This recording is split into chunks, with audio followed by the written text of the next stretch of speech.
¿Qué vamos a hacer ahora? ¿Ya?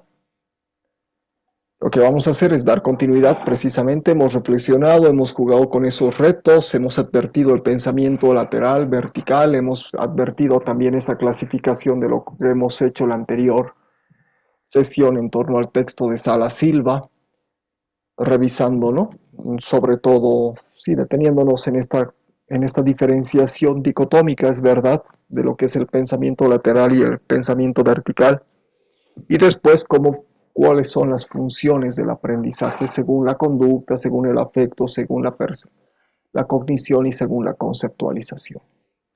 Lo que vamos a hacer un poquito ahora, vamos a terminar de revisar una serie de diapositivas en torno a ese sujeto que aprende. Antes de eso, pues nos han pedido también, perdón, después de eso nos han pedido de que se va a aplicar la evaluación al docente y al programa de lo que concierne el módulo 2. Así que les pido llenar esa encuesta, ya nos han observado, el llenado es obligatorio para todas, para todos los que han participado en el módulo 2. Lo vamos a hacer ahora en la sesión y también les voy a brindar el enlace. Después tenemos los ejercicios de respiración, vamos a hablar un poquito sobre estos otros enfoques de la educación. Es una clase muy bonita, les voy a mostrar varios videos, como 4 o 5. Y nada, vamos a terminar haciendo una dinámica, que son esto de enfoques educativos, donde ustedes tendrían que empezar ya a pensar qué tipo de actividades podrían tomar precisamente para respetar esa cualidad de diferencia que van a tener en su población. ¿Ya? Eso. ¿Están viendo lo que estoy compartiendo? ¿Se escucha? ¿Se ve? Sí, sí. Ya, gracias Carla. Sí, se ve, Marco. Gracias David. Entonces, volvemos. ¿Qué estudiantes van a tener? ¿Quién es el sujeto que aprende y cómo es él? ¿Ya? Y qué modelos mentales, qué prejuicios, qué preconceptos también tenemos sobre ellos. A ver, tenemos precisamente, habíamos advertido de que estamos en una sociedad altamente conectada, ¿ya? Pero acá hay unas investigaciones, todas en un plano de una investigación que efectivamente ha resguardado, ¿no? Y tiene cierto respaldo científico de diferentes países, ¿ya? Y claro, precisamente la hiperexposición a los dispositivos y estar altamente conectado, sí, efectivamente es parte de este enfoque que es el conectivismo, que lo habíamos visto un poquito en el módulo 1, pues de alguna manera tiene sus pros y sus contras. Entonces hay que verlo con calma, siempre con calma, cómo efectivamente podemos entrelazarnos en esta cada vez más pertinente y en esa revolución silenciosa que ha significado ser la sociedad de la información y comunicación. Por ejemplo, países que han prohibido el uso de los teléfonos celulares en las escuelas: Francia, Alemania, Italia, China. ¿Ya? Y ahí están estudios que efectivamente están respaldados con investigaciones bastante recientes. Y claro, dan razón y dan uso precisamente a los motivos, sobre todo del ámbito de que perjudican a esto que vamos a ver después, que son las funciones ejecutivas, que son aquellas que efectivamente nos caracterizan como seres humanos. Los animales también tienen capacidad estratégica, resolución de problemas, que son estas, digamos, las funciones ejecutivas, pero no las tienen precisamente en una integración y en una capacidad operativa en la dimensión humana. A ver, ¿qué es lo que pasa en Francia? ¿Ya? En el 2018 hay una ley que prohíbe el uso de celulares en todo el nivel escolar, hasta el bachillerato. Se prohíbe no solamente en el manejo de las aulas, sino también en las dependencias, ¿ya? Y solamente se permite, salvo especificidades muy concretas. De hecho, el año pasado, Francia, advirtiendo, quizás se han puesto de moda, esto que también vamos a revisar, estas estrategias activas, pero ha vuelto de alguna manera a desarrollar esa necesidad de involucramiento del ejercicio motriz con respecto a las habilidades cognitivas. Claro, uno piensa, pero ¿qué tiene que ver? Hemos separado siempre el cuerpo de la mente. Eso está así.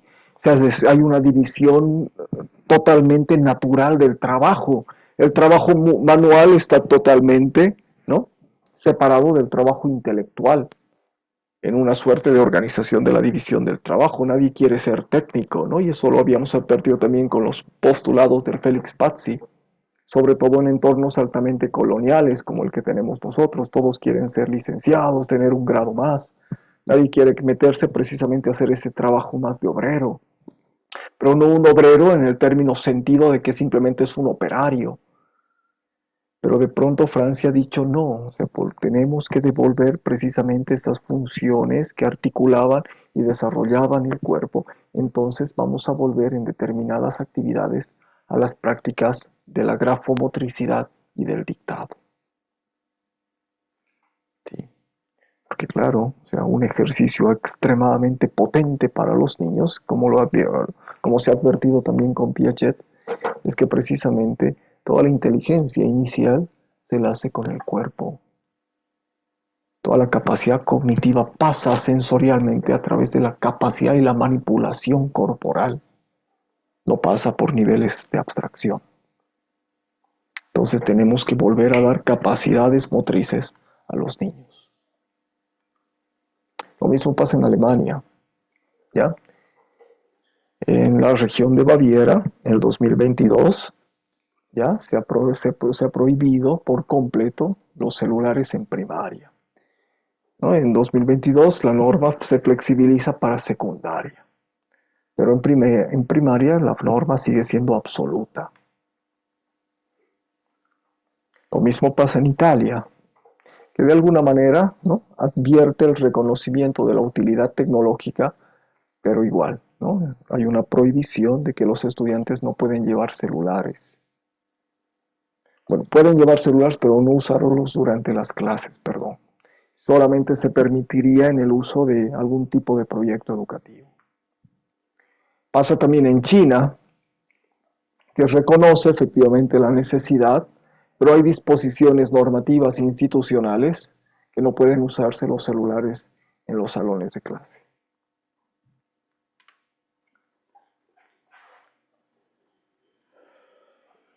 Australia, pues es el primer país en el mundo en prohibir el acceso a menores de 16 años a las redes sociales. Holanda, Suecia se suman a esa prohibición. Entonces, ¿cuál es el foco? Reducir distracciones, mejorar la concentración, proteger la salud mental y social de los estudiantes. ¿Y cómo es el sujeto que aprende?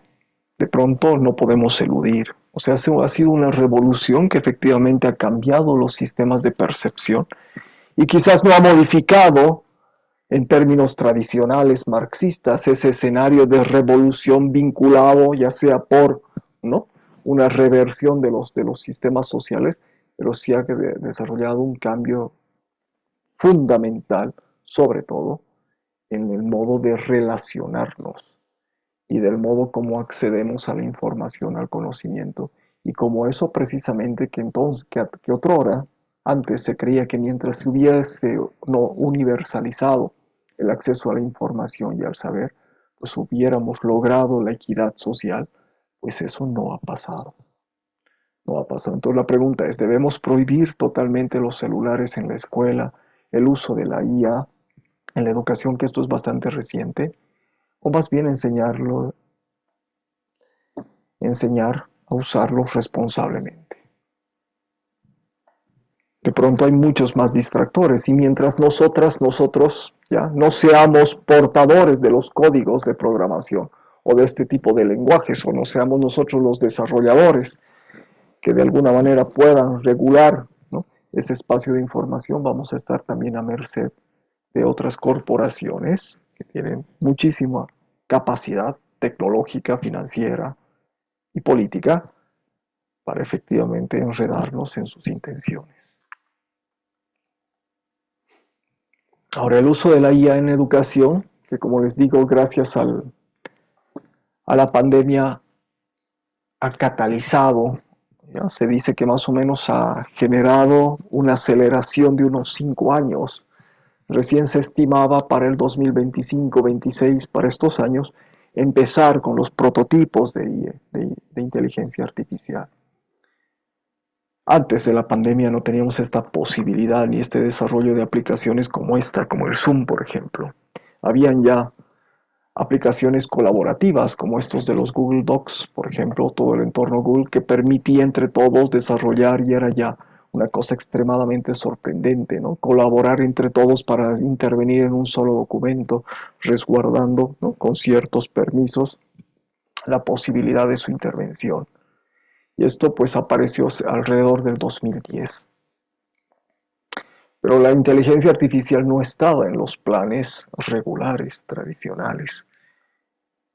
Existía el concepto, existía de alguna manera las maneras en cuanto a, pero no se había tenido, en este caso, accesos a aplicaciones y cada vez más a desarrollar esta inteligencia artificial generativa. ¿Y qué hacemos? Pues que efectivamente, ¿cómo nos aprovechamos de ahora de ese acceso? Si es que no tenemos, en muchos casos, conciencia crítica. Si estarán viendo quienes tienen hermanas, hermanos pequeños en situaciones, en grados de primaria, o hijos o hijas, pues que efectivamente es extremadamente fácil el acceso al contacto de la información o de la respuesta precisa. Entonces se pierde todo el sentido de búsqueda, se pierde todo el sentido, ¿no? Los otros sentidos que efectivamente implicaban el descubrimiento analógico. Pero se puede potenciar ello efectivamente cuando ya tienes un marco y una base establecida y una capacidad crítica para discernir la información. Pero ¿qué hacemos precisamente con esos escolares que están empezando a acceder a la información y al conocimiento cuando efectivamente tienen una respuesta única que efectivamente podría ser la que está más viral y publicada en Internet y no necesariamente la que responde a la necesidad contextual? Entonces, ¿es útil? ¿No es útil? ¿Cómo usamos esta inteligencia artificial? ¿La prohibimos? De pronto todo lo que se prohíbe se vuelve también un margen de culto, ¿no? ¿Cómo hacemos, cómo nos aprovechamos de ella, cómo de alguna manera convivimos precisamente en un escenario en que tenemos que utilizarla para agilizar procesos, pero qué pasa si efectivamente no tenemos ese sentido estratégico y crítico y agarramos la información directamente sin cuestionarla?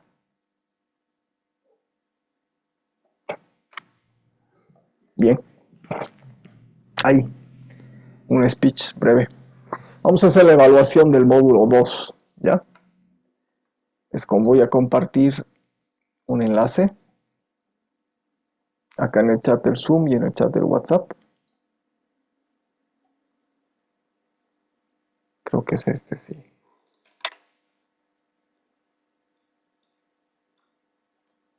Y les pido por favor que todos, todas lo realicen.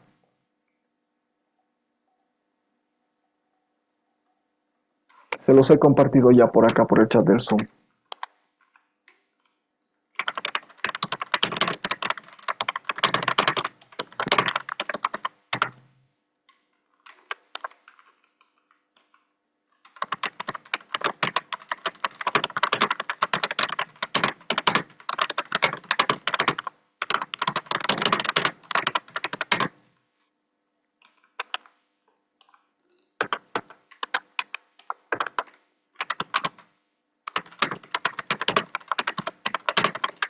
Por favor, ¿les llegó? ¿Pudieron acceder?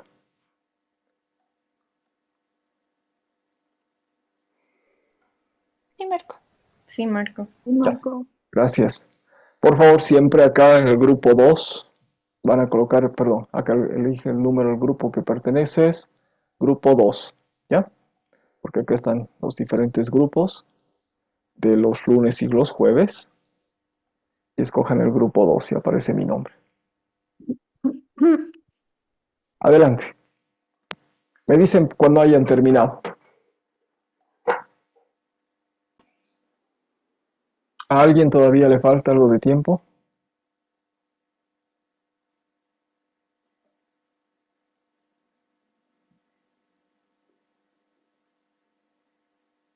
2 minutitos más, Marco, por favor. Ya, adelante, por favor.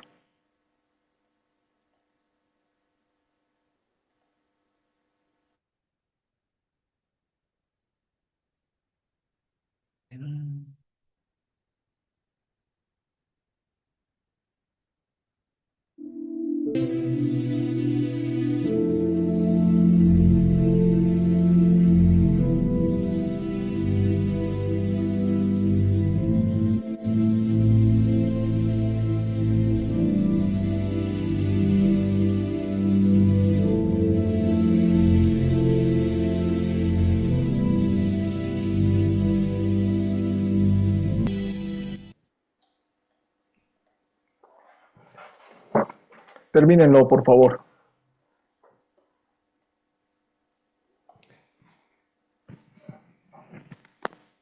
Para la anterior sesión, se les había pedido ver ese video de Mario Alonso Puig, que aludía precisamente, sobre todo, al estrés.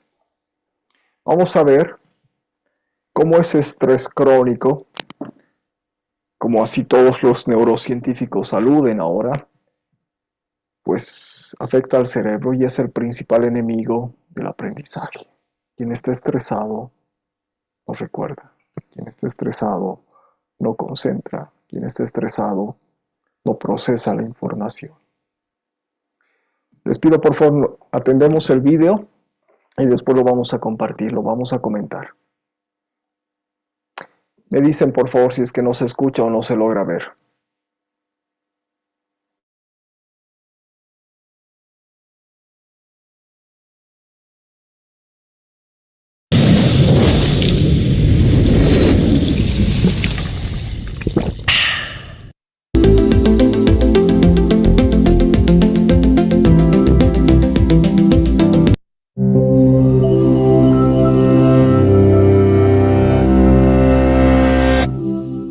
¿Estás durmiendo sin descansar? ¿Te sientes irritable o de mal humor? ¿Te olvidas de pequeñas cosas y te sientes abrumado y aislado? No te preocupes, todos hemos vivido eso. Probablemente estás simplemente estresado. El estrés no es siempre algo malo. Puede ser muy útil para producir una explosión de energía y concentración, como cuando uno juega un deporte competitivo o tiene que hablar en público. Pero cuando continúa, el que la mayoría de nosotros enfrenta día a día, esto, en realidad, empieza a cambiar nuestro cerebro. El estrés crónico, como tener exceso de trabajo o discusiones en casa, puede afectar el tamaño del cerebro, su estructura y cómo funciona, hasta el nivel de los genes. El estrés comienza con algo llamado el eje hipotalámico hipofisario adrenal, una serie de interacciones entre glándulas endocrinas en el cerebro y el riñón que controla la reacción del cuerpo al estrés. Cuando el cerebro detecta una situación de estrés, su eje HHA se activa al instante y libera cortisol, la hormona que prepara el cuerpo para la acción inmediata. Pero altos niveles de cortisol durante largos periodos de tiempo causan estragos en el cerebro. Por ejemplo, el estrés crónico aumenta el nivel de actividad y el número de conexiones neuronales en la amígdala, centro del miedo del cerebro. Y al aumentar los niveles de cortisol, las señales eléctricas en el hipocampo, la parte del cerebro asociada al aprendizaje, los recuerdos y el control del estrés, se deteriora. El hipocampo también inhibe la actividad del eje HHA. Así que cuando se debilita, también se debilita tu capacidad de controlar el estrés. Sin embargo, eso no es todo. El cortisol puede, literalmente, hacer que tu cerebro encoja en tamaño. Si merma demasiado implica una pérdida de conexiones sinápticas entre neuronas y la disminución de la corteza prefrontal, la parte de tu cerebro que regula conductas como la concentración, la toma de decisiones, el juicio y la interacción social.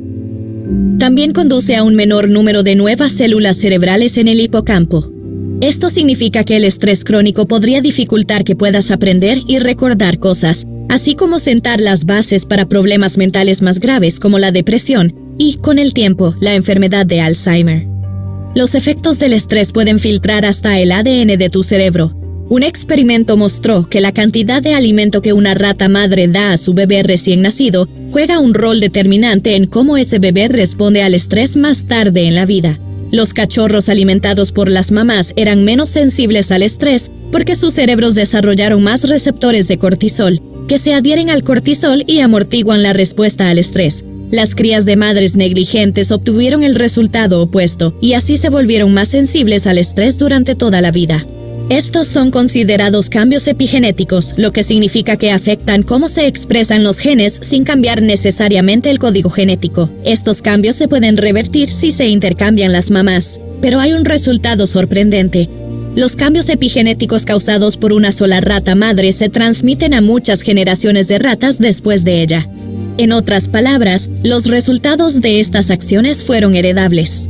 Sin embargo, no todo son malas noticias. Hay muchas maneras de revertir lo que el cortisol hace en tu cerebro estresado. Las armas más poderosas son el ejercicio y la meditación, que consiste en respirar profundamente estando consciente y centrado en tu entorno. Ambas actividades disminuyen el estrés y aumentan el tamaño del hipocampo. Optimizan tu memoria. Así que no te sientas derrotado por la presión de la vida diaria. Obtén el control de tu estrés antes de que él tome el control sobre ti. Podemos empezar con una noche de sueño reparador. El sueño es vital para nuestra salud física y mental y para descubrir su importancia. Descubre lo que podría pasar si no duermes con este video.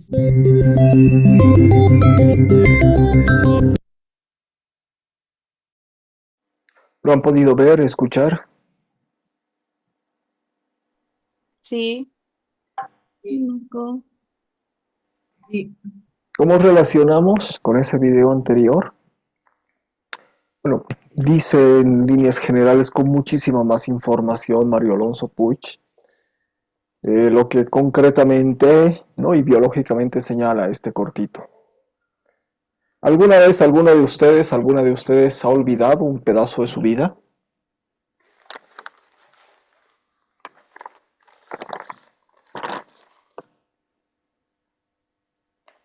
Todos tienen una salud cognitiva bastante eficiente, eficaz.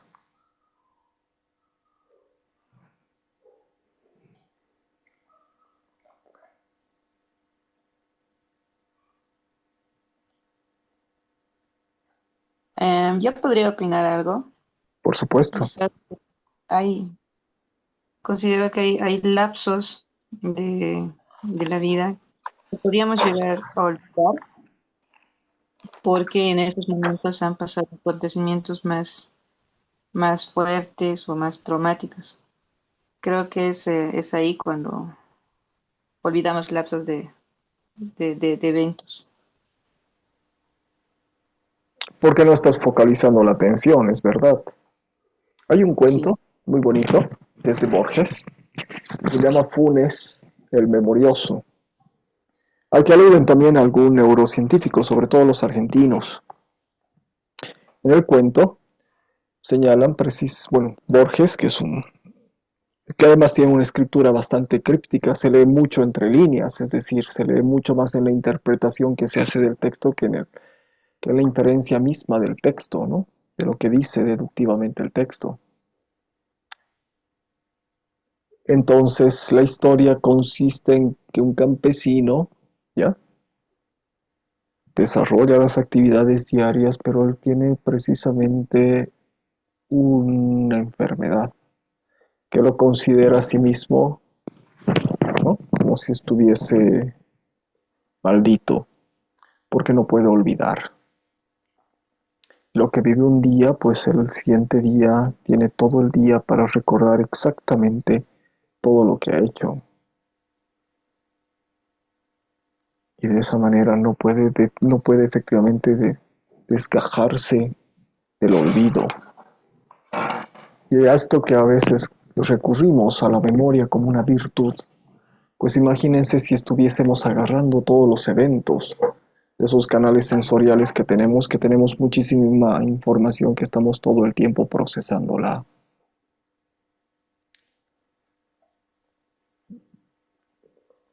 Les pregunto esto si es que no han olvidado pedazos de su vida, no solamente por el hecho de que hayan tenido, ¿no?, otro tipo de acontecimientos más fuertes o impactantes. Seguramente en los años que hemos tenido de infancia y nos hemos dado cuenta que han sido 10, 12 años, ¿ya?, de escolaridad y después unos 5 más años o 4 o 5 años de formación profesional, pues tienen la certeza de haber aprendido todo.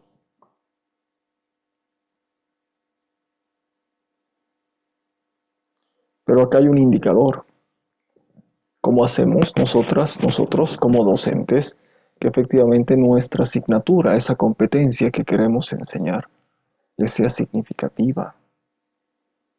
Si es que tenemos, por un lado, y entendemos de que el estrés va a estar presente por diferentes consideraciones que no corresponden al plano académico, sino que responden al plano exclusivamente personal.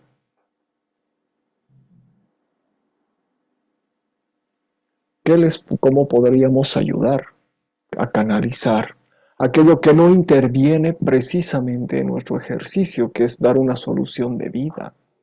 Se dice de que los profesores, ¿no? Somos padres, somos psicólogos, ¿no? Somos orientadores. No, somos profesores. No podemos asumir otros roles que efectivamente no tenemos la competencia de asumirlos. No podemos ser papás de los chicos, no podemos ser orientadores, no podemos ser psicólogos de los chicos.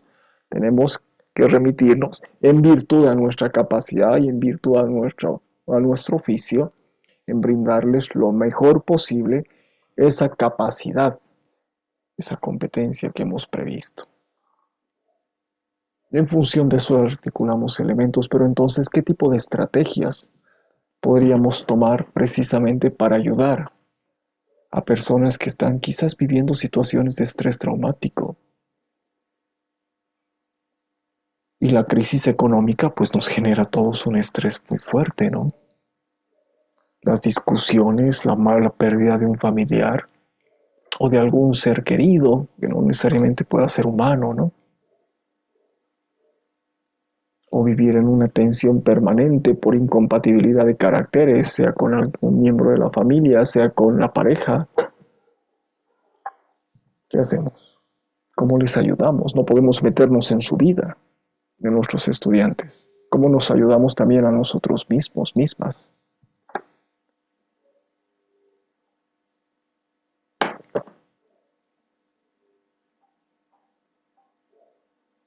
¿Ustedes creen que es importante advertir de que vamos a tener nosotros mismos situaciones de estrés y que eso va a contaminar nuestro trabajo?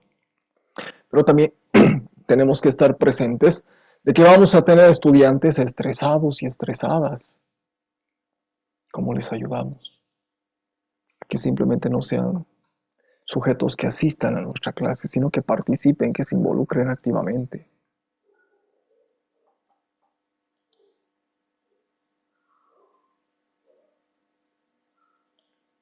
Los escucho.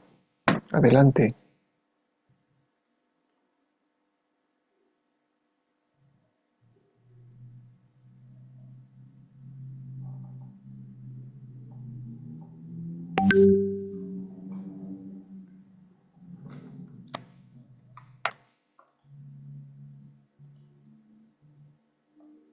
Sí, Marco, yo creo que en una clase pasada, bueno, varias clases pasadas, cuando hablábamos de qué no nos enseñan en el colegio o qué nos gustaría que nos enseñen, ¿te acuerdas que dijimos varias veces que no te enseñan a ser papás, que no te enseñan a manejar tu cabeza y tampoco te enseñan a lidiar con el estrés, ¿no? Que es algo muy importante porque hay personas que día a día viven en un círculo de problemas o de estrés familiar o de la pareja, como tú mencionas, o simplemente del trabajo y no encuentran la manera de desahogar eso o de liberar, que a mí me parece bárbaro. Por ejemplo, hay varias empresas que que te pagan sesiones de yoga, de meditación y eso te ayuda bastante a cómo respirar, a cómo aprender a respirar y a enfocarte en tu respiración para estar en el ahora, por lo menos un momento, y así liberarte de alguna carga que tengas que está dando vueltas en tu cabeza, ¿no? Así que me parece muy importante deberían enseñar desde un principio ese tema y a cómo manejarlo. Los trabajos son altamente invasivos, ¿no? Y tenemos trabajos altamente represores. Y creo que sí, en algunos contextos y en algún momento ya tendría que, ya se ha metido como contenido curricular. Pero así como el ajedrez, la robótica, pues los profesores dicen no somos expertos, no somos especialistas, pero bueno, ya ha entrado, ya haya entrado en los currículos de alguna manera el hecho de pensar en la salud cognitiva y en brindar todos estos referentes que, por ejemplo, tradicionalmente no se tenían, ¿no? O sea, tradicionalmente se tenía el divorcio del cuerpo con la mente. Entonces, toda la estimulación cinética, toda la estimulación de la creatividad, la motricidad, terminaba en la etapa preescolar. Lo que ahora los neurocientíficos nos dicen, ven cómo funciona el kinder, ven cómo funcionan los jardines infantiles, así debería funcionar la educación en todos los niveles. Porque no hay persona más hábil que una maestra jardinera, ¿no? Una maestra de kinder. ¿Para qué? Para capturar la atención de los niños y brindarles una gama de desarrollo así múltiple, donde efectivamente tiene que lidiar con quienes tienen dificultades grafomotrices, con quienes tienen problemas de sociabilidad, con quienes no. Entonces es extremadamente hábil para capturar la atención y de lograr aún así los propósitos que tiene. El David Bueno, por ejemplo, dice eso, toda la educación debería sustentarse, ¿no? Así como las maestras jardineras, en la actividad física, en la plástica y en la música, que son asignaturas que existen. La matemática, el lenguaje, la biología, la historia, etcétera, debería sostenerse en la música, en la plástica, en la actividad física.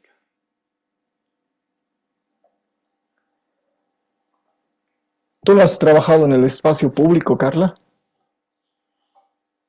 El público no. Es altamente irrespetuoso, ¿no? De tanto de la persona, de la salud cognitiva y de todo, ¿no? Porque todo es para ayer, además que vives el 80% de tu tiempo, pues, preso de las amenazas, ¿no? No solamente políticas, sino de las amenazas, de los contratiempos, de las imprecisiones, de las imprevisiones, ¿no? Sí, debe ser. Entonces es altamente tóxico, ¿no? Esa etapa de mi vida se ha borrado, por ejemplo. ¿Tú 3 sí has años. trabajado? Sí, yo sí trabajé en la Casa de la Cultura 5 años. Entonces lo has reprimido ese, ese tiempo. Claro, hay etapas en las que digo, pero si estas películas he visto o he leído, porque era esa etapa, además que tenía una relación anterior de pareja que después terminó, ¿no? Entonces fue una situación muy convulsa, Mm. muy convulsa.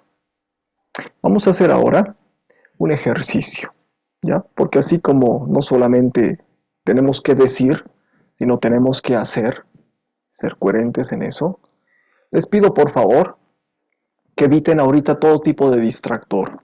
Si están en un lugar con ruido, pues aléjense un poquito, es, manteniéndose conectados, ¿no? O traten de atenuar todos los distractores posibles, ¿ya?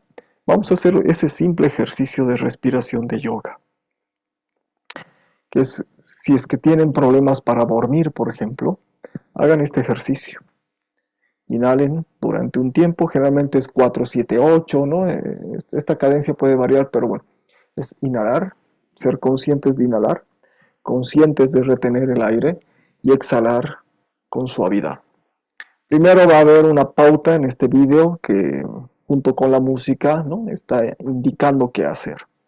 Después va a seguir simplemente con el curso de la música que se van a dar cuenta cómo desarrollar la respiración, ¿ya? Y que sería bonito de alguna manera en algunos momentos pues empezar o detenernos en nuestras clases para hacer este tipo de ejercicios. Me voy a silenciar, no voy a apagar mi cámara, pero me voy a silenciar y hagamos todas este ejercicio que, como les digo, les pido que traten de atenuar cualquier distractor posible a su alrededor. Pueden cerrar los ojos si quieren.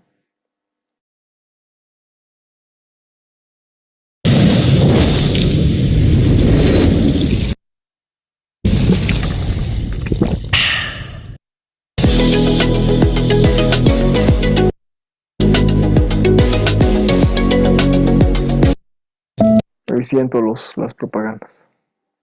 Bienvenido a este ejercicio de respiración. La pauta de este ejercicio es de 12 segundos. 3 segundos de inspiración, 3 segundos retención, 6 segundos soltar. Está indicado si posees una capacidad pulmonar estándar. Es adecuado para realizarlo a diario 2 veces al día. La duración total es de 5 minutos. Está especialmente diseñada para aprender a respirar en casos de ansiedad y depresión. Te sugerimos que sigas la pauta visual al principio. Luego, puedes prescindir de ella. La música está especialmente diseñada para facilitar el aprendizaje de la respiración. Comienza el ejercicio.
Acá en la presentación no está como recurso, pero lo rescato porque una profesora, Ivette Talamas, hizo esta grabación, ¿ya? La usábamos en otras versiones, no en las sesiones. Algunos quizás sí, pero yo no. Es muy larga, son 15 minutos. En este enlace, ahora vamos a entrar. En este enlace les dejo ahí el enlace en la presentación, ¿ya? Es acá un repositorio de audio. Pero es una práctica que ha hecho la profesora y que les pido, si es que quieren hacerla, pues también como un recurso. Ahora lo bueno es que hay varios recursos, ¿no? Para poder agarrarnos de la mano, pero bueno, hay que saber qué recursos, pues ahí está el problema ante tantas.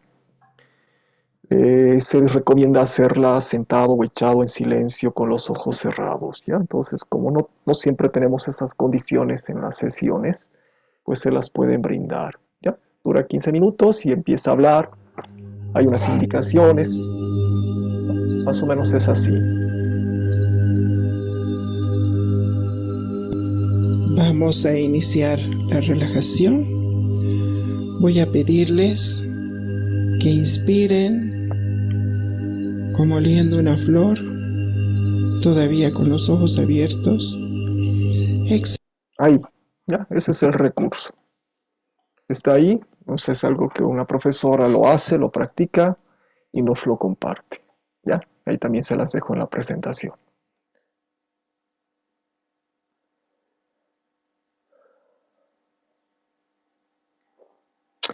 Uno de los textos, dando continuidad precisamente a esta lógica de que somos diferentes, pues nos diferenciamos también de todo el mundo animal por estas funciones ejecutivas que son aquellas que nos permiten desarrollar tareas complejas, ¿ya?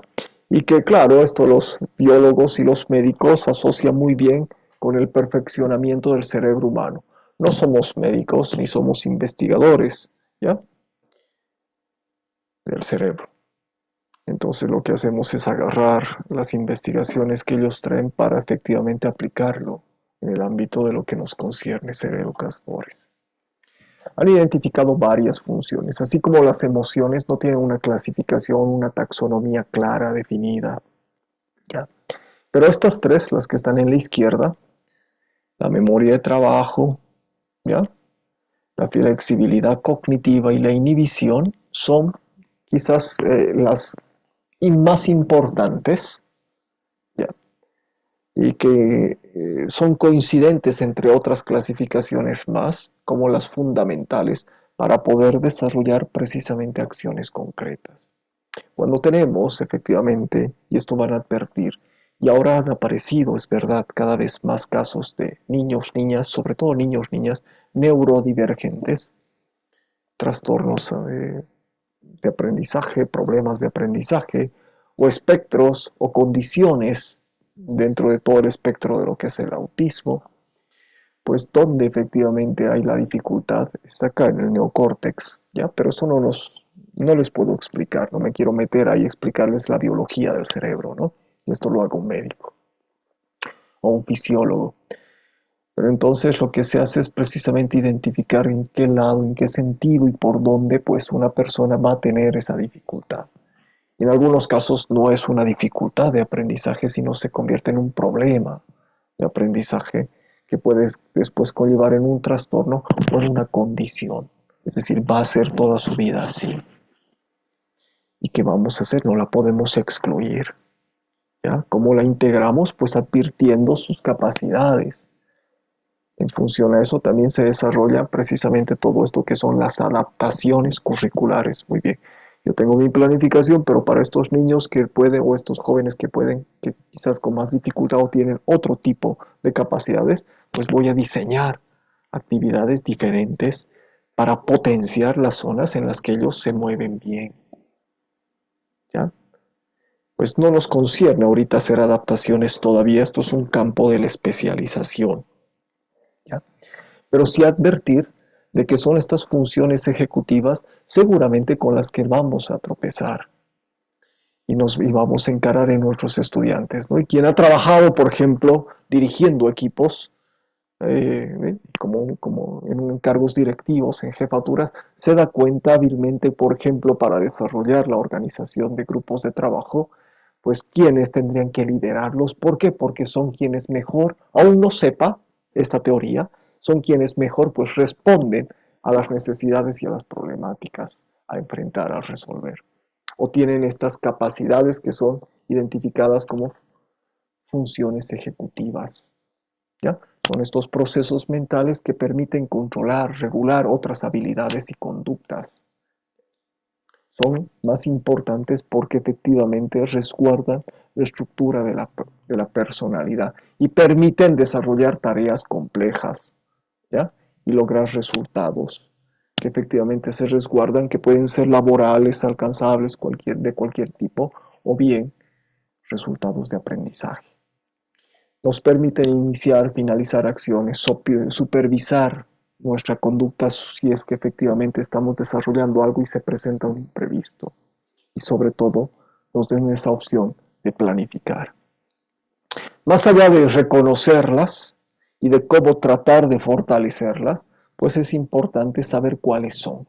La memoria de trabajo, la flexibilidad cognitiva, el control inhibitorio, la atención, la capacidad verbal, la velocidad del procesamiento, la capacidad de planificación, la pertinencia en la toma de decisiones, que son habilidades, ¿ya? O funciones que efectivamente, son tan complejas que permiten el desarrollo de todas las otras habilidades técnicas. Este señor se llama Jesús Guillén y van a ver que habla con su cuerpo porque igual, ¿no? Le gusta hablar con el cuerpo porque es parte de su lógica. Pues va a explicar un poquito estas tres más importantes que les decía. La memoria de trabajo, ¿ya? El control inhibitorio y la flexibilidad cognitiva. Lo vamos a escuchar. Me dicen por favor si es que no se escucha o no se ve.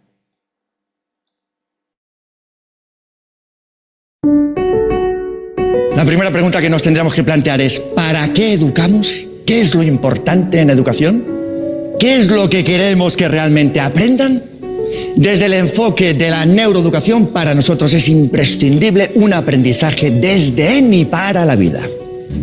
¿Y cuál es el factor crítico que nos sugieren las investigaciones? Tiene nombre. Se llama funciones ejecutivas del cerebro. Son las funciones cognitivas complejas que nos diferencian de otras especies. Son las que nos permiten planificar, tomar decisiones adecuadas.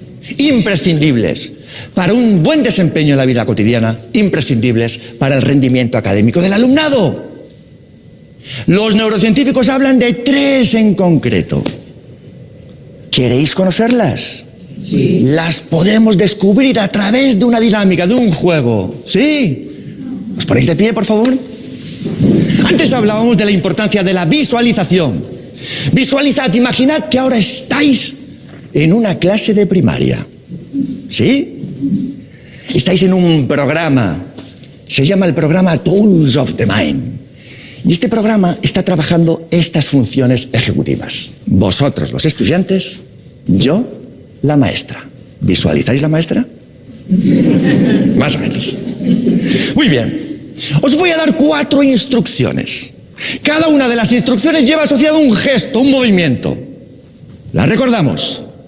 Cuando os diga círculo, vais a hacer un corazoncito. Cuando diga cuadrado, os vais a convertir en conexiones neuronales, vibrando. Cuando digamos triángulo, piensa en serotonina, bienestar, y dices, me siento bien. Me siento bien. Y cuando digamos rombo, vais a hacer el trenecito. El trenecito se mueve, no nos podemos mover mucho, pero un poquito sí, ¿no? Chico, chico, chico, pruébalo, trenecito, chico, chico. Muy bien. Cuadrado. No me miréis que nos guío, ¿eh? Círculo. Rombo. Triángulo. Círculo. Muy bien, cambiamos las instrucciones. No os quejéis, eso es lo que hacen los adultos. Los chavales de primaria no se quejan. Cuando digamos, recordamos la información, cuando digamos círculo, vais a hacer el trenecito. No me miréis que no os voy a guiar. Cuando digamos cuadrado, vas a decir me siento bien. Cuando digamos triángulo, os vais a convertir en conexiones neuronales. Y cuando digamos rombo, vais a hacer el corazoncito. Cuadrado. Rombo. Triángulo. Círculo. Cuadrado. Rombo. Muy bien, un aplauso. Nos podemos sentar. Os preguntaréis, ¿y esa profesora qué está haciendo? ¿Se ha vuelto loca? Pues no, no se ha vuelto loca. Fijaros en esa dinámica con sus estudiantes de primaria, hay que conocer el contexto. Estaba trabajando las 3 funciones ejecutivas que se consideran imprescindibles, básicas, consideradas por los neurocientíficos. Fijaros, os costaba inhibir los impulsos. Control inhibitorio. Teníais que recordar la información, memoria de trabajo. Y cuando hemos cambiado las instrucciones, os teníais que adaptar a la nueva situación, flexibilidad cognitiva. Esas son las 3 básicas que nos permiten luego pues, resolver problemas, aplicar el espíritu crítico, etc. Y que también se trabaja muy bien mediante el teatro. El teatro permite trabajar muy bien las funciones ejecutivas del cerebro. ¿Por qué? Porque los estudiantes tienen que recordar el papel, tienen que esperar su turno. Cuando recuerdan el papel, memoria de trabajo. Al esperar su turno, control inhibitorio. Que se equivoca el compañero, se tiene que adaptar a la nueva situación, flexibilidad cognitiva. Y encima en un contexto social. Los investigadores han visto que las funciones ejecutivas son imprescindibles para el éxito en la vida. Si yo no sé controlarme, tendré dificultades en un atasco de tráfico, pero también lo pasaré mal al intentar resolver un conflicto laboral o un conflicto personal. O me costará estar centrado intentando resolver un problema matemático. Lo mejor de todo es que se ha visto que se pueden entrenar. Este software lúdico que comentábamos antes, estos programas computerizados, tareas de discriminación visual que permiten trabajarlas. Pero ella cree, después de todos estos años, que el mejor enfoque es ir más allá de lo cognitivo. ¿Sabemos lo que perjudica a las funciones ejecutivas o a la sede de las mismas, la corteza prefrontal? Lo sabemos, lo sabéis. ¿Qué te impide tomar una buena decisión? El estrés, la mala salud, la soledad. ¿Qué podemos hacer, nos sugiere Del Diamond, para incidir sobre estas cuestiones?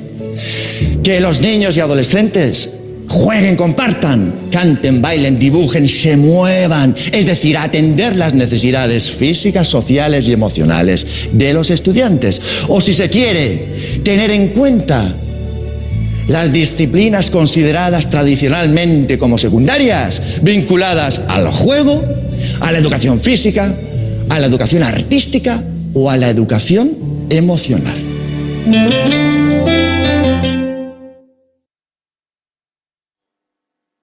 Y todo el ramaje y todo el sustento no va a estar precisamente en esa competencia técnica, sino precisamente en el suelo, en el sustrato que les vamos a brindar,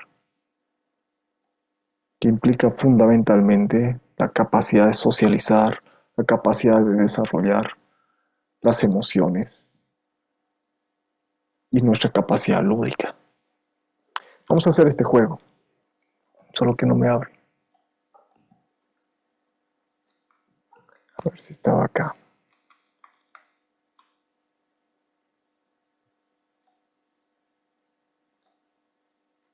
Lo voy a abrir por acá.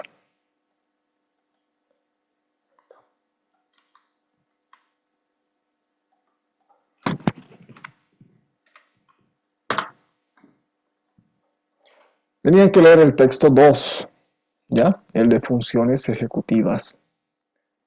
Y se abre este jueguito. Así que les voy a pedir... ¿Lo ven? Ah, no. Acá. Todavía no. ¿Quieren jugar en qué plantilla? ¿En esta? ¿En abre cajas? ¿En tipo cuestionario si quieren?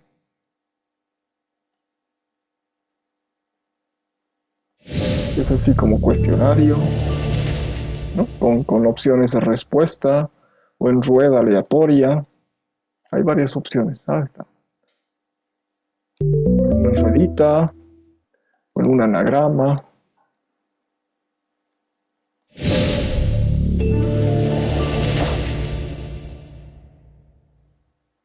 Bueno, ahí para ordenar las palabras.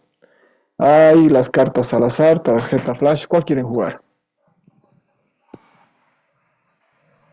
Anagrama. Anagrama. Uy, ya. Vamos entonces.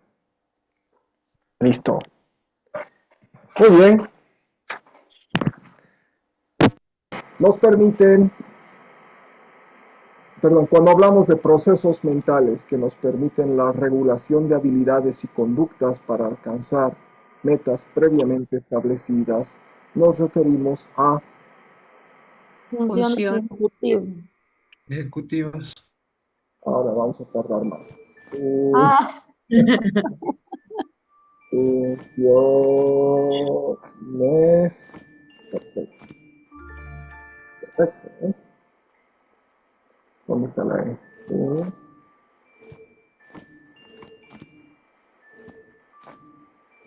Y vas. Perfecto. Ahí está. El conocimiento o conciencia que tiene una persona sobre el impacto y consecuencias que puede tener su conducta en otros se llama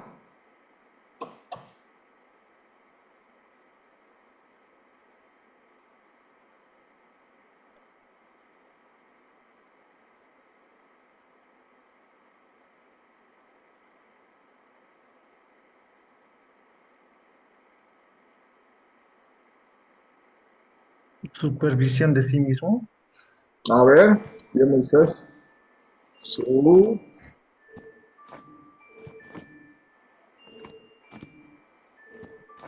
supervisión. Perfecto.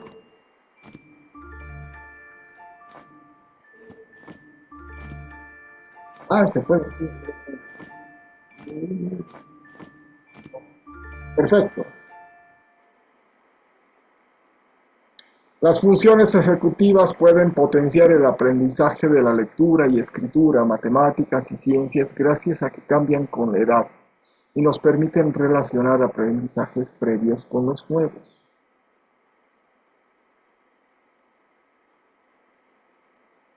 Verdadero. Verdadero. Gracias, Naira. Ah, no, está medio. Vamos a cambiar de pregunta.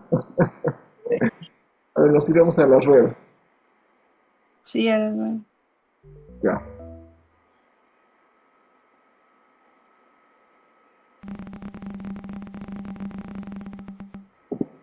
Ah, ¿qué es la neurogénesis? A, B o C. Sí. Mal. Ah, La capacidad. Otra. La pierdes un turno, Naira. El conocimiento o conciencia que tiene una persona sobre el impacto y consecuencias que puede tener su conducta en otros se llama supervisión de sí mismo. sí. bien.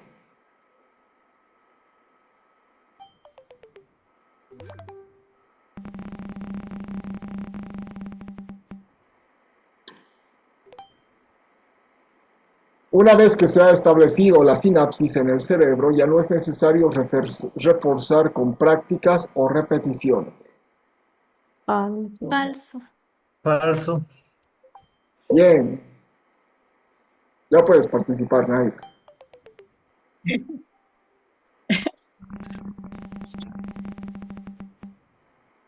Cuando hablamos de procesos mentales que nos permiten la regulación de habilidades y conductas para alcanzar metas previamente establecidas, nos referimos a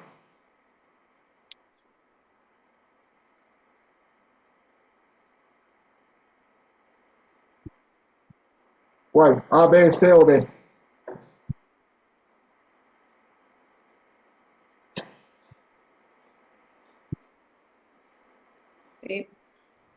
C. ¿Cuál, perdón? Para mí es conductismo. Ah, pero bueno, A por ver, mayoría. C. C.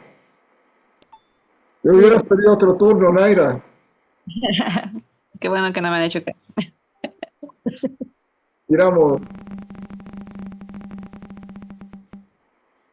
Los juegos que promueven la neuroplasticidad son... ¿Cuáles?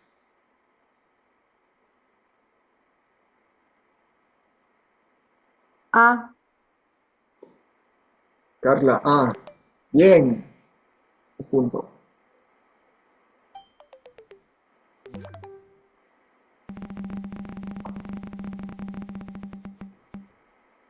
En el hipocampo y el bulbo olfatorio se desarrolla el proceso de deterioro cognitivo, implantación de cambios estructurales en el cerebro o de la neurogénesis.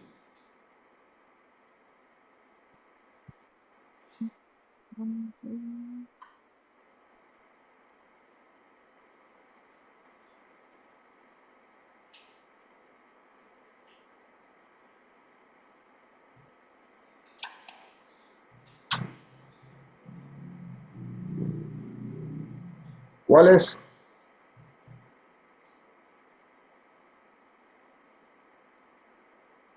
C. ¿Cuál, Sueli? Neurogénesis. Neurogénesis, C. Perfecto. Eso es de al azar, así pura al azar. No.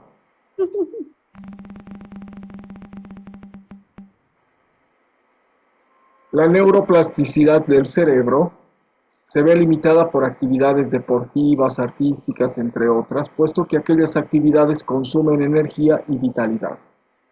No, falso. Falso. B. Falso. Falso, a ver. Bien, falso.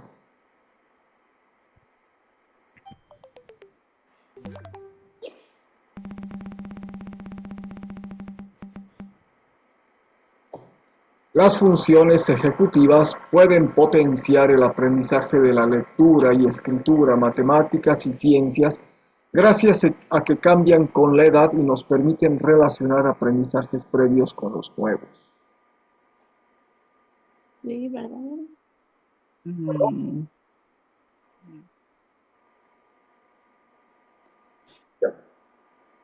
Verdadero. A ver, Carla, verdadero. Bien, verdadero.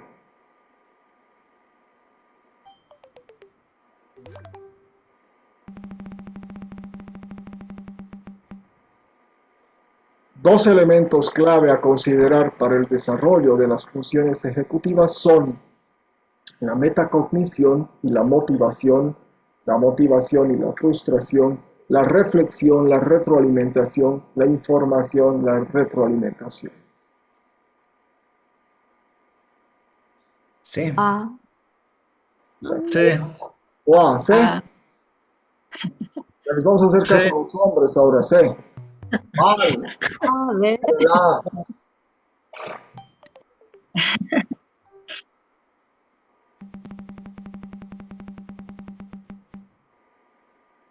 Las dificultades en las funciones ejecutivas que se observan en un entorno escolar o formativo se deben principalmente a la frustración y a la motivación.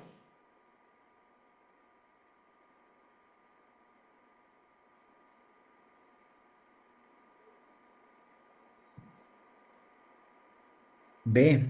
Sí, verdadero. Ah, ¿Verdad? Falso. No. sí.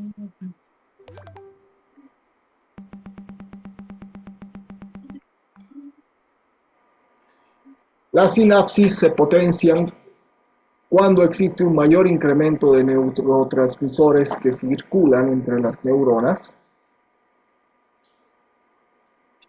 Sí, eso sí. Verdadero. Verdadero. Ya, verdadero.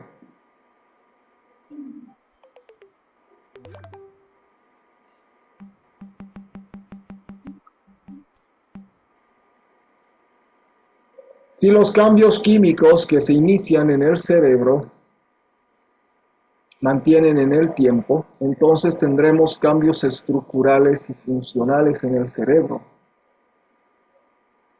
¿Falso o verdadero?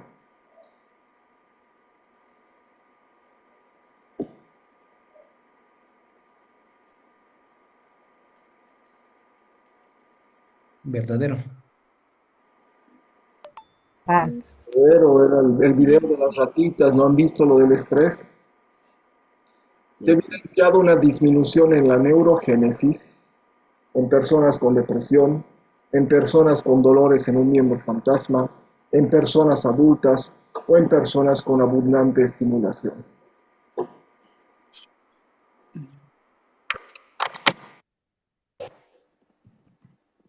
Ah, Precisamente. En personas con depresión. ¿Hay nuestro puntaje? Bueno, 10 sobre 13. Bueno.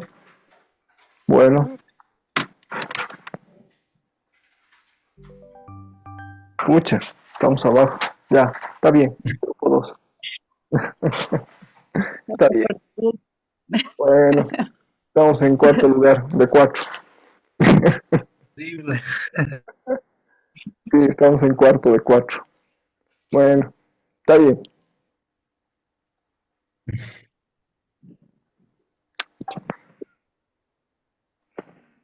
Bien.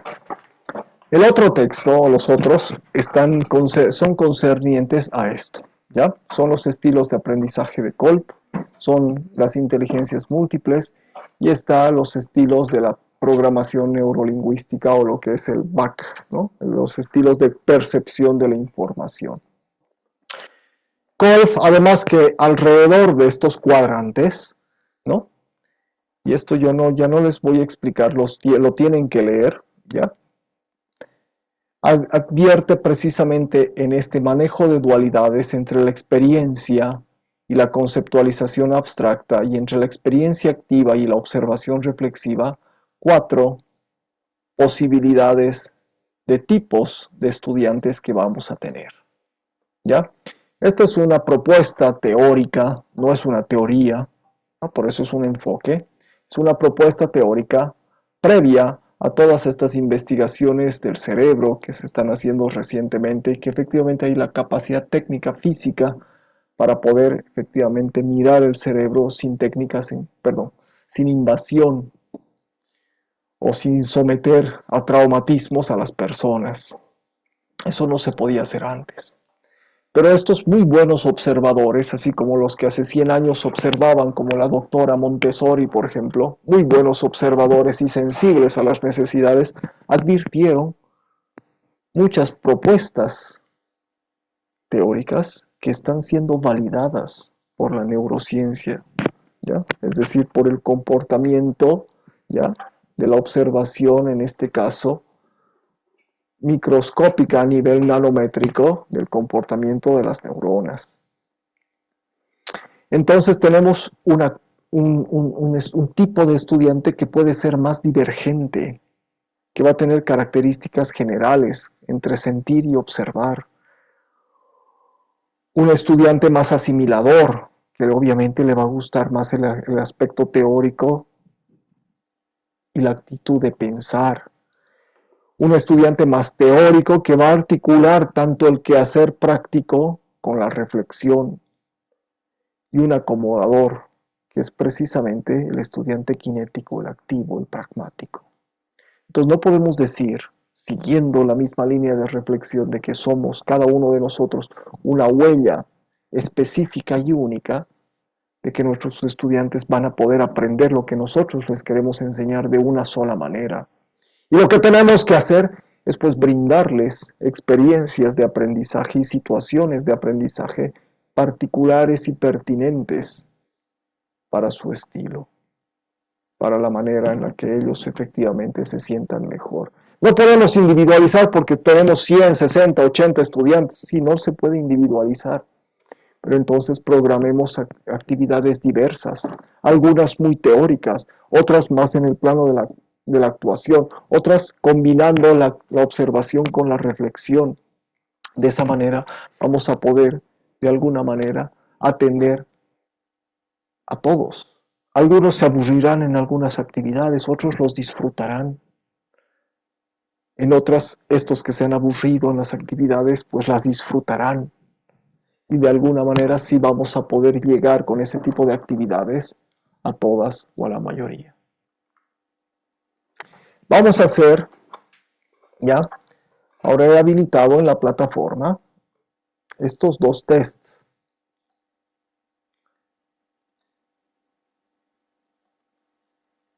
Acá en la plataforma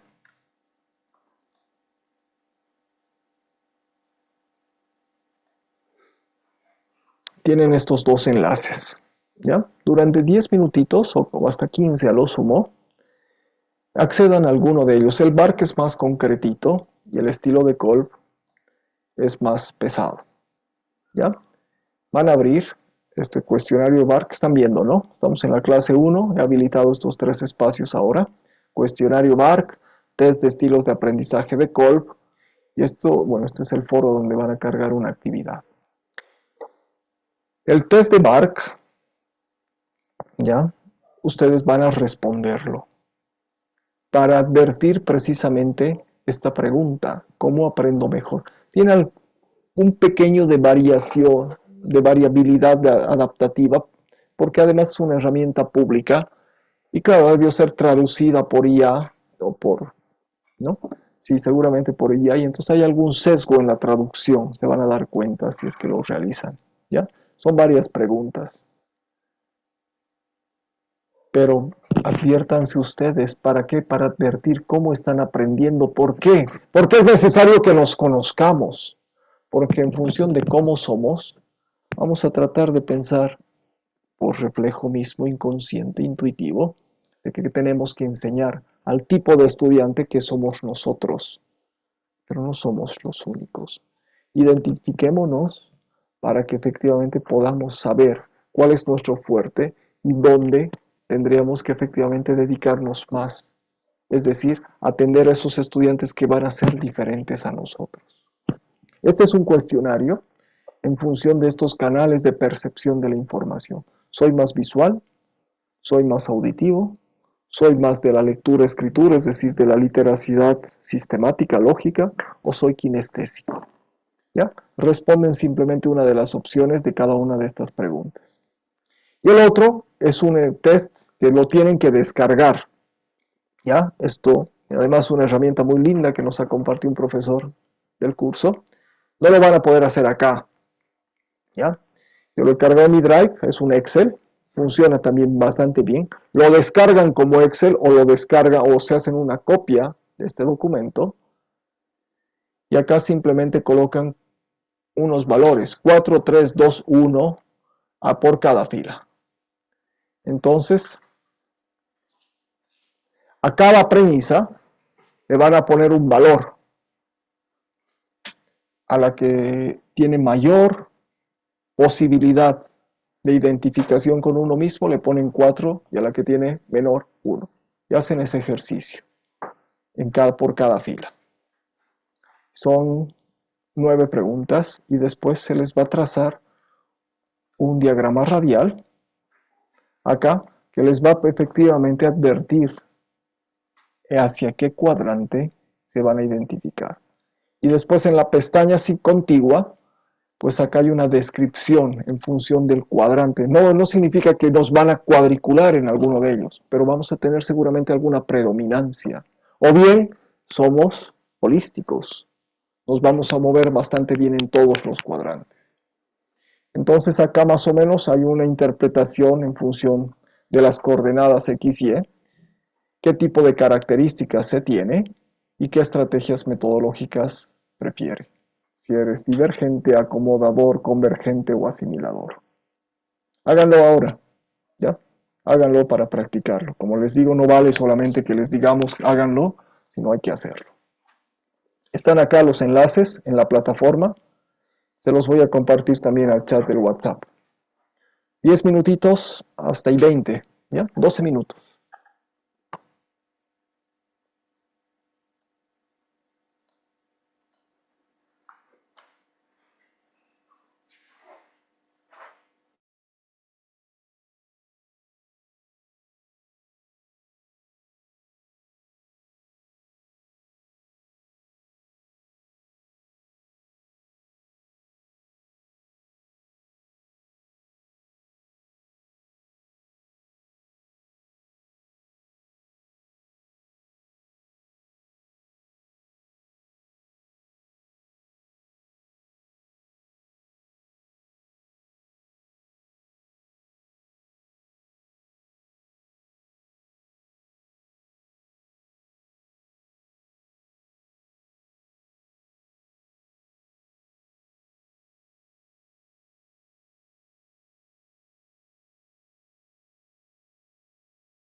Reanuda la grabación.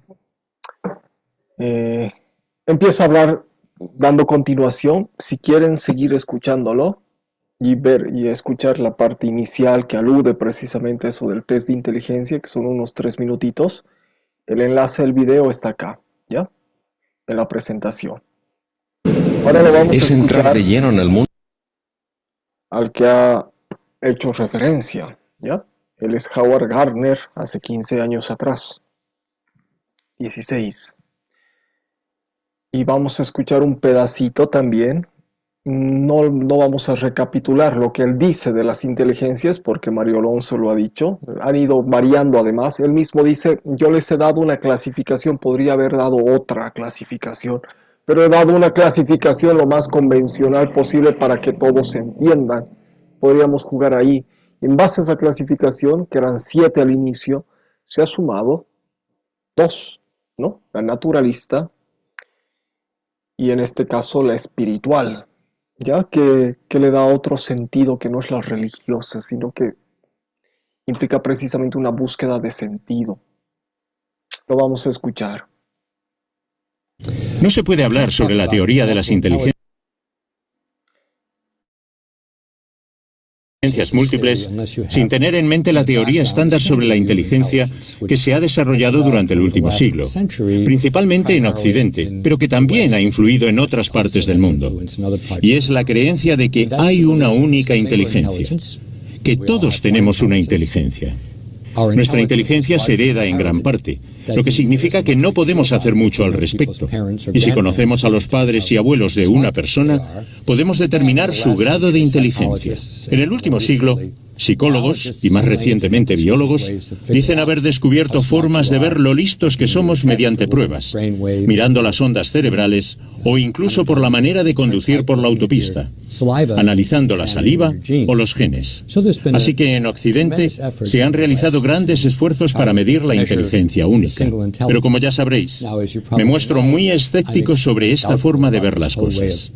Porque se lleve haciendo las cosas así durante 100 años no significa necesariamente que esté equivocado, pero tampoco que sea correcto. Pienso que la forma en que los psicólogos han estudiado la inteligencia está viciada. Así que lo que hice hace más de 25 años fue abordar la inteligencia de una forma totalmente diferente.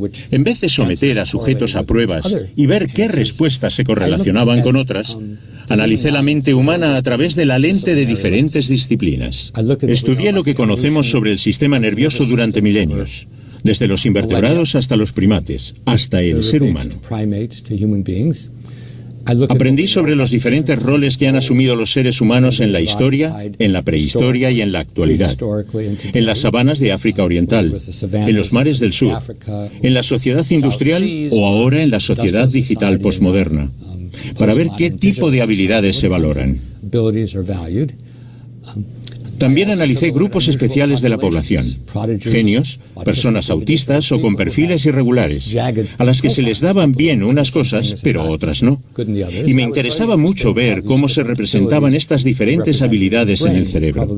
Probablemente la prueba más clara de las inteligencias múltiples es que diferentes destrezas y habilidades ocupan lugares distintos de nuestro sistema nervioso.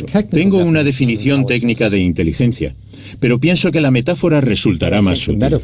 La visión estándar de la inteligencia es que tenemos un ordenador en nuestra mente-cerebro. Si el ordenador funciona bien, somos inteligentes y hacemos todo de forma inteligente. Si es promedio, somos regulares en todo. Si funciona mal, somos tontos y no hacemos nada bien. Las inteligencias múltiples dicen que tenemos varios ordenadores, 7, 8, 9 ordenadores. Estos ordenadores son relativamente independientes los unos de los otros. Así que podemos tener aptitud para algo, digamos la música, ser regulares en otra cosa, como las matemáticas, y dársenos mal otra. Por ejemplo, entender a las personas o lo contrario. Así que en vez de tener una única mente y una única inteligencia, creo que se describe mejor al ser humano como poseedor de un puñado de ordenadores. Y el hecho de ser bueno con uno no predice que uno vaya a ser bueno o malo con otros ordenadores. Nuevamente, como pienso que estarán familiarizados con estas ideas, voy a repasar las diferentes inteligencias rápidamente. La primera es la inteligencia lingüística, y la ilustro con esta imagen de un poeta chino, porque los poetas cuentan con una inteligencia lingüística tremenda. El segundo tipo de inteligencia es la lógica matemática, la necesaria para las matemáticas, la ciencia, la programación informática. En Occidente, cuando hablamos de inteligencia, generalmente nos referimos a personas capaces en el lenguaje y la lógica, porque si se te dan bien el lenguaje y la lógica, te irá bien en la escuela, y mientras permanezcas en la escuela, te considerarás listo. Pero si te aventuras fuera de ella, podrás descubrir que esas inteligencias pueden ser más o menos útiles. La tercera inteligencia es la inteligencia musical. Es la capacidad de oír, recordar y manipular las estructuras musicales. La cuarta es la inteligencia espacial, la capacidad de orientarse en espacios amplios, como hacen los pilotos o los navegantes, o en un espacio más circunscrito, como hacen los escultores o los jugadores de ajedrez. La quinta inteligencia es la corporal cinética, la capacidad de utilizar todo el cuerpo o partes del cuerpo para resolver problemas o para hacer cosas. Los bailarines, atletas, artesanos o cirujanos son personas especialmente dotadas en el área de la inteligencia corporal cinética. Hay dos tipos de inteligencia que tienen que ver con otras personas. Y son muy importantes, pero no hemos dedicado mucho tiempo a pensar en ellas en relación con la educación. La inteligencia interpersonal es entender a otras personas, cómo funcionan, cómo trabajan con otras personas, cómo entienden las motivaciones de otros, cómo ayudan a otros a resolver problemas, cómo resuelven conflictos, cómo negocian. Es el tipo de habilidad que necesita el personal clínico, los políticos, líderes religiosos, profesores, terapeutas, cualquiera que no sea un ermitaño, necesita tener inteligencia interpersonal, a menudo denominada social.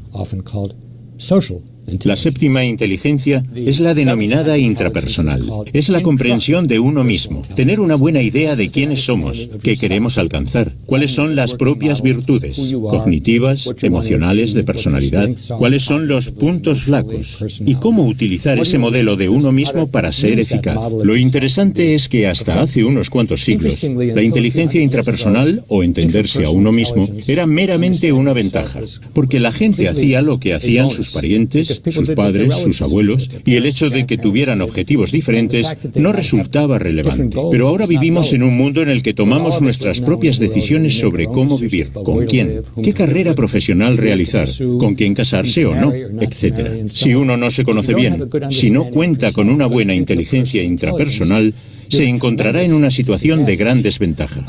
Prácticamente no sabemos nada sobre cómo cultivar la inteligencia intrapersonal. Sabemos algo sobre la interpersonal, porque se han realizado esfuerzos para desarrollar un entendimiento social, ayudar a las personas a ver las cosas desde la perspectiva de otros. Pero ¿cómo conocerse a uno mismo? ¿Cómo conseguir un buen modelo de trabajo sobre lo que queremos y cómo lograrlo? ¿Y qué hacer cuando las cosas no salen bien?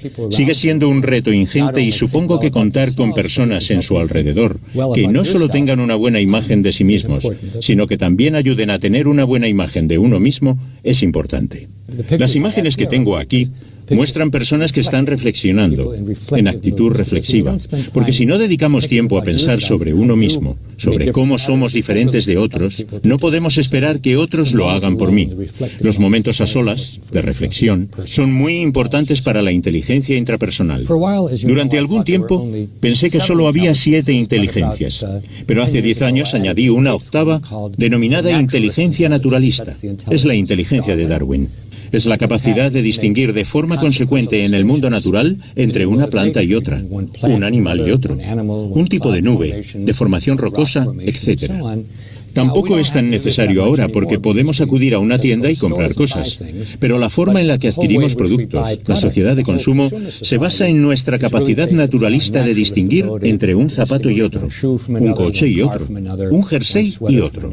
Así que el sistema nervioso es oportunista. Utiliza los ordenadores que tenemos como el naturalista para hacer cosas que se valoran en nuestra cultura. Muchas personas pensaban que había algo denominado inteligencia espiritual y analicé la la posibilidad y reflexioné sobre la cuestión durante mucho tiempo. Pero cuento con 8 criterios para determinar lo que se puede considerar una inteligencia.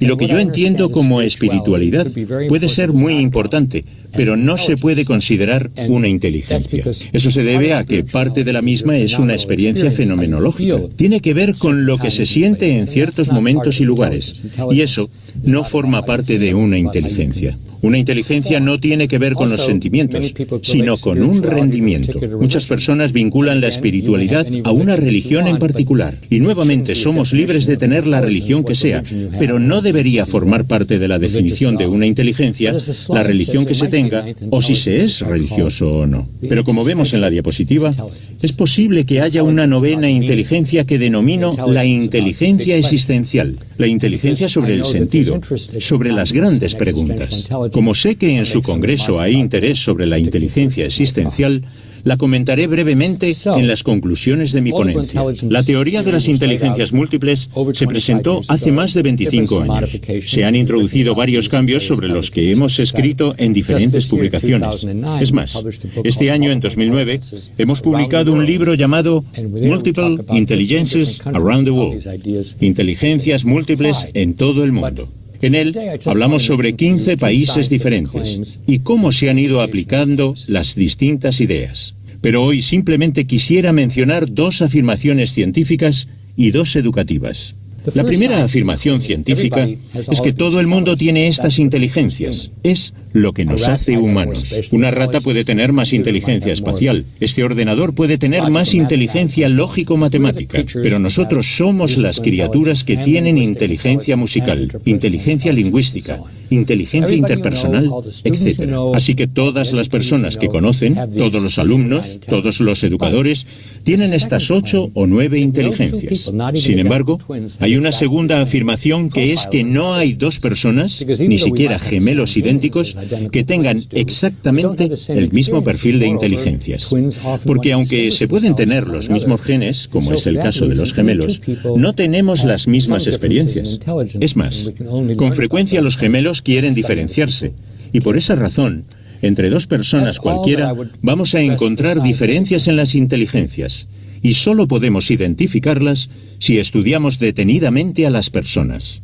Eso es todo lo que quería subrayar en cuanto a las afirmaciones científicas.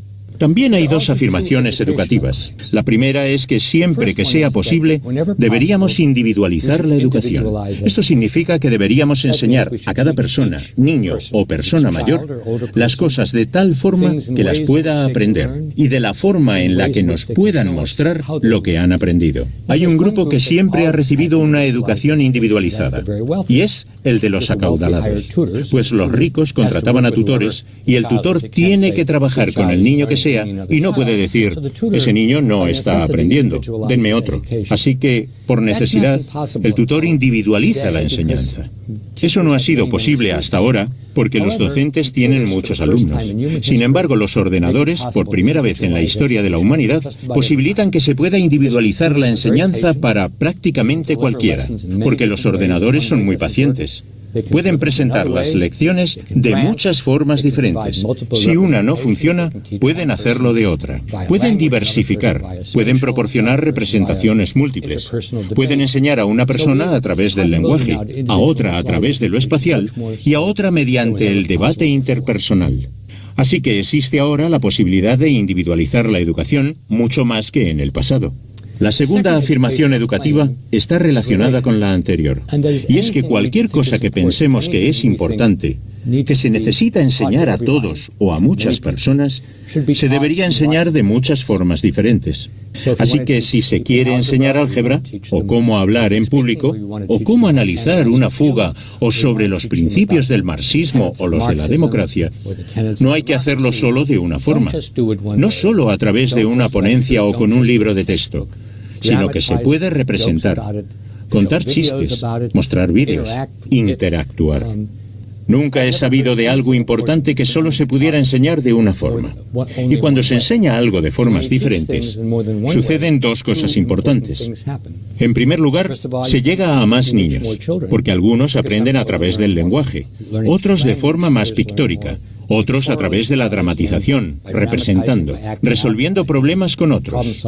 En segundo lugar, se muestra lo que significa entender realmente algo. Porque cuando realmente entendemos algo, se puede describir a otros de muchas formas diferentes. Piensen en algo que conocen bien, uno mismo. La familia, el hogar, el trabajo, una afición. Pueden representarlo, escribir sobre ello, contar chistes, dibujarlo, esculpir sobre ello, etc. Si solo pueden explicar algo de una forma, si solo pueden definirlo de una manera, la comprensión es muy limitada y no podrán mostrarle a otra persona qué es entender. Para repetir estas dos ideas educativas, y es el resultado de una reflexión de muchos años, la teoría de las inteligencias múltiples implica, en primer lugar, que siempre que sea posible hay que enseñar a cada niño cuál es la mejor forma en la que puede aprender y mostrar lo que ha aprendido. Aquí los ordenadores pueden ser de gran ayuda. En segundo lugar, cualquier cosa que sea lo suficientemente importante para enseñar a muchos niños se debe presentar de muchas formas diferentes, porque así alcanzaremos a más alumnos y les mostraremos lo que significa realmente entender algo. Ahí está. Clarito. Y en vez de decirles yo, repetirles esto, pues ahí lo han escuchado de la primera fuente. ¿Ya?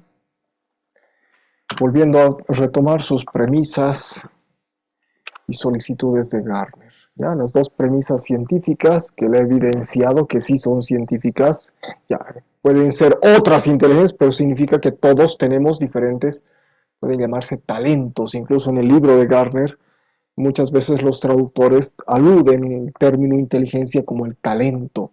Muy bien. Puede ser habilidad, puede ser capacidad. Está en discusión el término, perfecto, no importa, pero tenemos diferentes talentos, diferentes capacidades. No hay dos personas que tengan el mismo perfil, perfecto.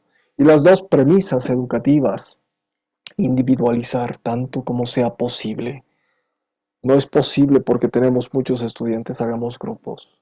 Podemos individualizar un grupo de 100 estudiantes trabajando en grupos.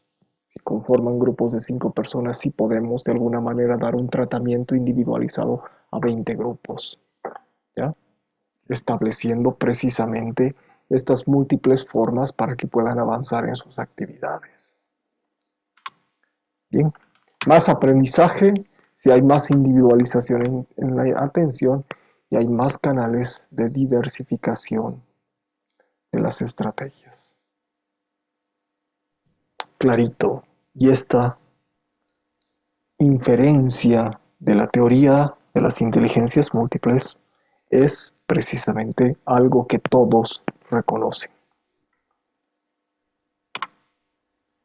Bien, van a emprender ya un trabajo. Ahorita se van a ir a grupos pequeños solamente para coordinar, pero coordinen, ¿ya? Y van a tienen una fichita en la carpeta de recursos donde incluso acá en el medio se les ha incluido una tabla, ¿ya? Donde tienen que poner sus nombres, su rol y el tipo de participación, participó o no participó. Entonces ahorita fundamentalmente escojan dos roles.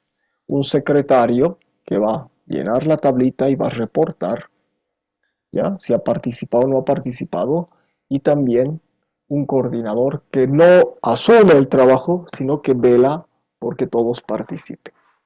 Entonces, ¿qué van a hacer? Simplemente acá investiguen, miren otras fuentes adicionales a las que tienen. ¿Qué tipo de actividades, por ejemplo, hay para estimular o dentro de esto de las inteligencias múltiples?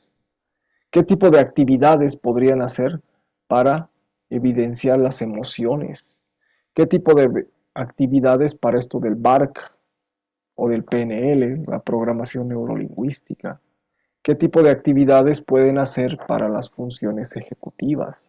¿Qué tipo de actividades pueden hacer para evitar el estrés? Y algunos ya los hemos hecho. El resultado va a ser un informe, un producto, una evidencia de producto, que el coordinador del equipo o la coordinadora lo va a cargar al foro hasta el día domingo. ¿Ya? El foro va a estar abierto todavía, pero la fecha es el domingo. Entonces se van a ir a los grupos pequeños y por las notas más o menos he tratado de hacer grupos heterogéneos. ¿Ya? Heterogéneos, pero que tienen homogeneidad en cuanto al nivel. ¿Ya? Entonces, Briana, Noelia, Paola, Naira, Selena van a trabajar. Voy a ver si van a continuar en estos grupos. Vean ustedes también cómo se llevan, porque la siguiente semana ya tenemos las tareas y es posible que mantengamos los grupos. ¿Ya? Vilma, Alexis, Mariel, Ariel, Zoraida, Cintia. No sé si Vilma va a estar presente. Parece que ha abandonado el proceso porque no respondió a las entregas de las tareas del anterior módulo y no está entrando a la plataforma. Pero bueno, está todavía ahí en el listado. ¿Ya?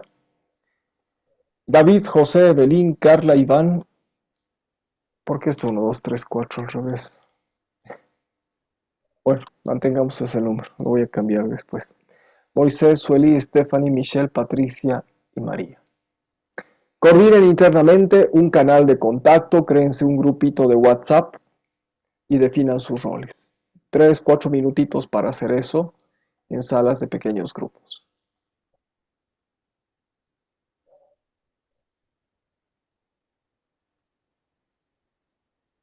Adelante, súmense por favor para coordinar.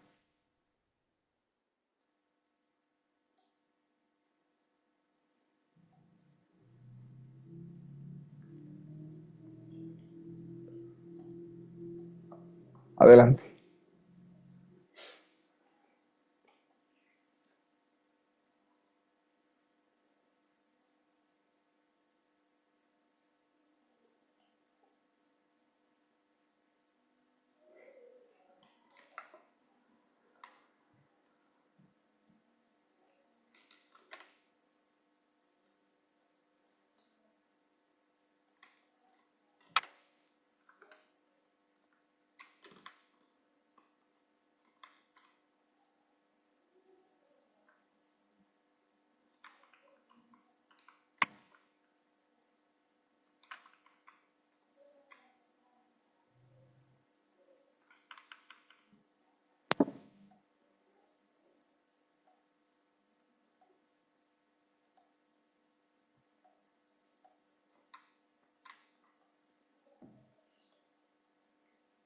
Alexis, Zoraida, Mariel, adelante.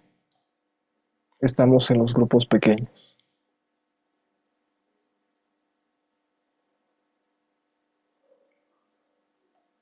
Y los 3 están en el mismo grupo.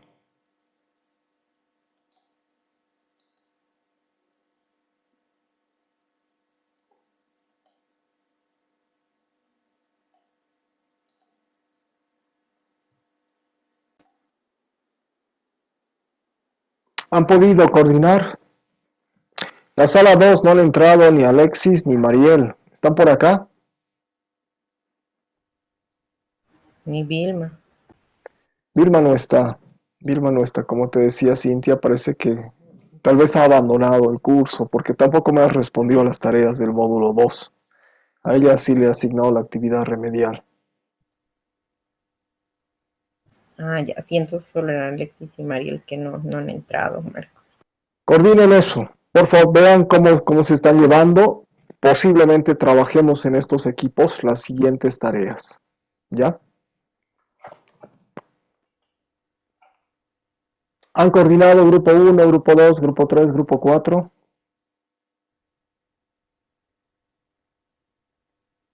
Sí, Marco, ya. Súper. Grupo 3. Todavía no se unieron. Nos faltaban 2. Sí, no están, pero no están. No está Stephanie y no está María. María estaba, pero no está.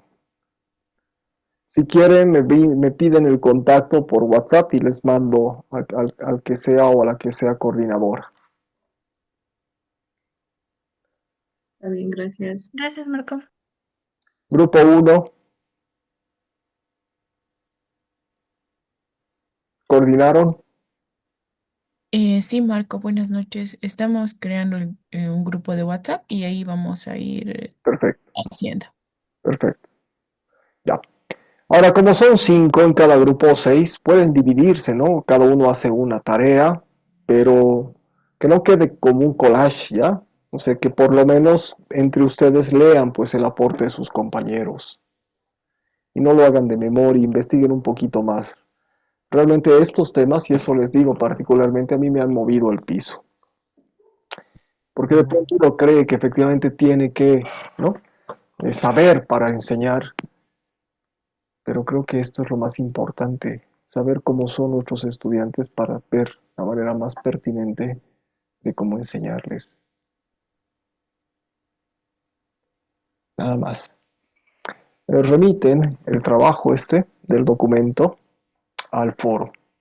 Ya lo remite el coordinador, la coordinadora lo comparte simplemente como respuestas del domingo. El foro va a seguir abierto, pero hasta el domingo lo comparte. Los textos están acá, ¿no? Les había pedido que leyesen para hoy estos 5. Funciones ejecutivas, cómo usar el cerebro, COLP, PNL, inteligencias múltiples, que es lo que hemos visto en la sesión. Para el día lunes vamos a empezar con la tarea. Entonces sí, es importante porque la tarea se va a hacer también en las sesiones y se va a evaluar la participación en las sesiones. Que estén todas, que estén todos, ¿ya? Acá un poquito se está obligando a que participen también en las sesiones. ¿Por qué? Porque de pronto es injusto que el que no esté, pues haga trabajar a sus compañeros. Entonces sí se va a individualizar la calificación. Vamos a trabajar lo que es el ABP, es un aprendizaje basado en problemas. Hemos creado un caso y lo van a resolver. Eso es el ABP. Para eso un poquito lean en qué consiste el ABP y lean un poquito o revisen este texto de organizadores gráficos. Esto para el lunes. ¿Alguna consulta, alguna pregunta?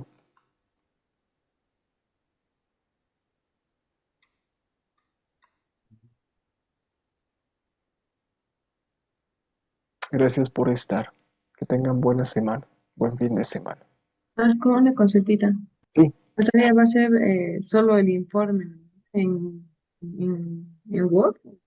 En PDF es mejor si en PDF puedes cargarlo en Word también, ¿no? Pero como te decía, esto de que a veces desconfigura porque algunos usan Mac, otros usan versiones antiguas del Word, siempre prefiero que lo manden en PDF. Ah, bueno, muy bien. Hasta medianoche el domingo.